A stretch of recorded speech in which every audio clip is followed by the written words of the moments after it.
Today I wanted to talk to you about Seraphim Maalik, the guardian of the nine hells. The angel Malik is an enigmatic and formidable figure in celestial and infernal hierarchies alike. As a seraphim, she's one of the highest ranking angels, burning with divine fire and radiating an aura of both justice and authority. However, her unique station sets her apart from her brethren. She is the appointed guardian of the nine hells, a role that makes her both an enforcer of divine will and a figure of ominous reverence. Malik serves as a courier, ferry driver, and gatekeeper, ensuring that the boundaries between heaven, earth, and hell remain intact and that no soul escapes the judgment decreed by the high powers. Her existence embodies the balance between divine justice and cosmic order, acting as both a deterrent and a guide for those who traverse the infernal realms. Let's talk about the origins and the nature of Malik. Malik's origins are steeped in the flames of the highest heavens, where she was created as a seraphim, one of the six-winged beings that stand in the presence of the divine. Like many of her kin who remained in the celestial realm to sing praises and administer divine will from above, Malik was given a more solemn task. She was entrusted with overseeing the nine hells, a place where punishment and purification intertwine, where souls meet the consequences of their earthly transgressions. This task was not a punishment, but an honor, a testament to her unwavering loyalty and faithfulness, and her ability to endure even the horrors of damnation without ever faltering, with incredible bravery and courage. Malik's appearance reflects her duality as both a divine and infernal presence. Her wings, composed of flames and celestial light, contrast with the dark but ashen sort of shadows about her that signify her station. And even within her armor itself, many demons that inhabit the nine hells find that Malik's beauty is ethereal and serene, a manifestation of divine justice in its purest form, but her eyes do burn like twin stars, reflecting the suffering and redemption of all souls that pass through her domain. Now let's talk about the nine hells. This is not a eternal punishment realm. This is a realm of purification. The nine hells are not a chaotic pit of senseless torment, but a structured realm, each level serving a specific purpose in the administration of justice. Unlike mortal conceptions of hell, where torment is arbitrary and endless, the nine hells operate under strict divine law. Drawing from the Hindu concepts of karma and dharma, the nine hells are not really places of eternal torment, but rather realms of transformation, where souls go through trials by fire and experience the karmic consequences of their deeds before they can be purified, whether that evil can be purged for them so they can be allowed to ascend. Karma dictates that every action has a corresponding consequence, while Dharma represents the cosmic law that governs righteousness. Those who enter the nine hells do so as part of a larger cosmic balance where their karmic burdens are carried with them but eventually burned away. This purging process ensures that the souls are not eternally condemned, but rather are prepared for an eventual rebirth or a redemption arc.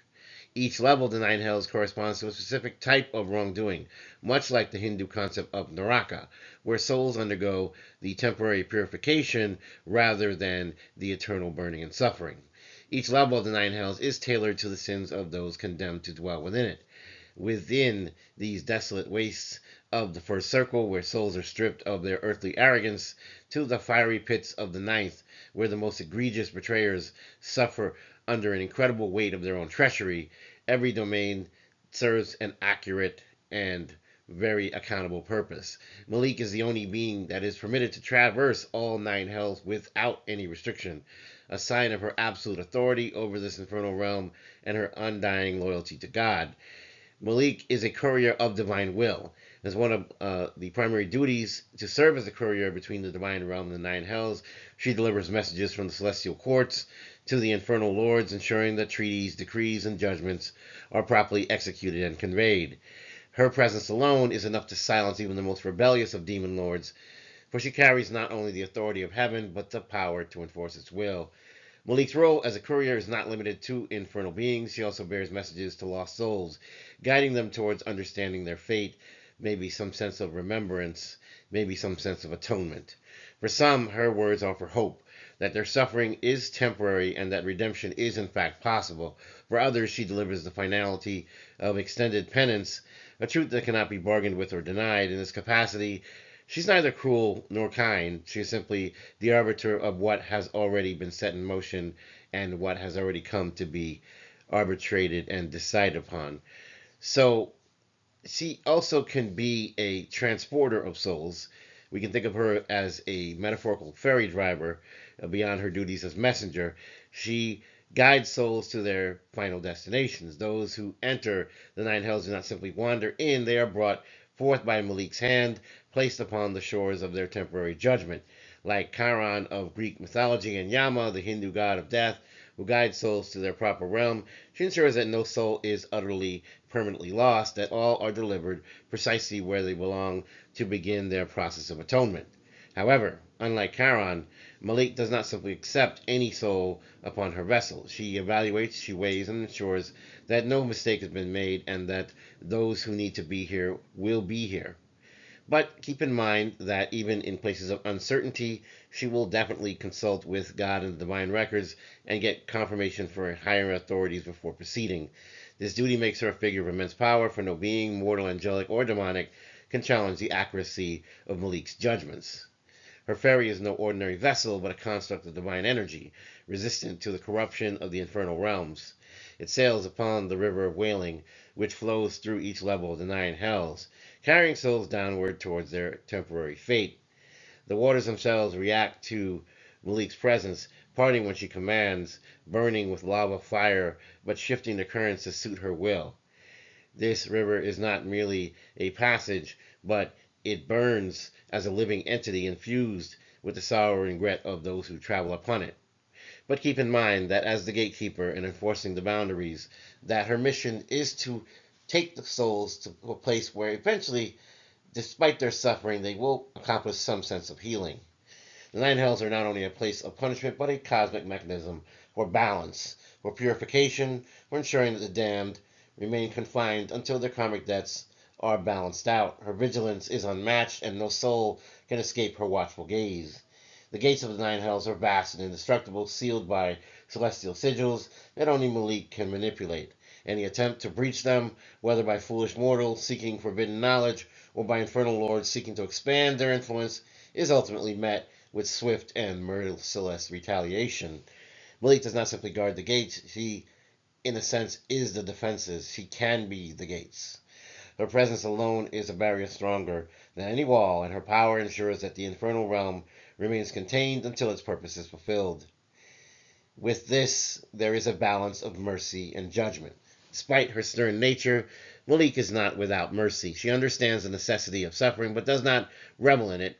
Unlike some demons which may take pleasure in the torment, she administers justice with the precision of a surgeon, ensuring that each soul receives only what they deserve, no more, no less.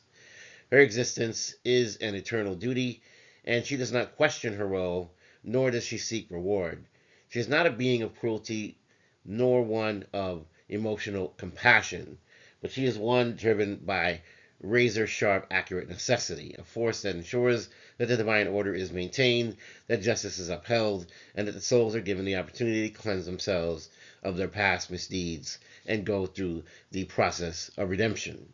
In conclusion, Seraphim Maalik, the guardian of the nine hells, stands as a pillar of cosmic balance. Drawing from many Hindu concepts like karma and dharma, her realm is one of purification rather than eternal suffering in the flames. As a courier, she delivers divine decrees. As a ferry driver, she ensures that souls reach their destined place. And as a gatekeeper, she protects the integrity of the infernal realms. She is not a being to be feared, nor one to be worshipped, but she is to be respected. For she ensures that all things remain as they must be.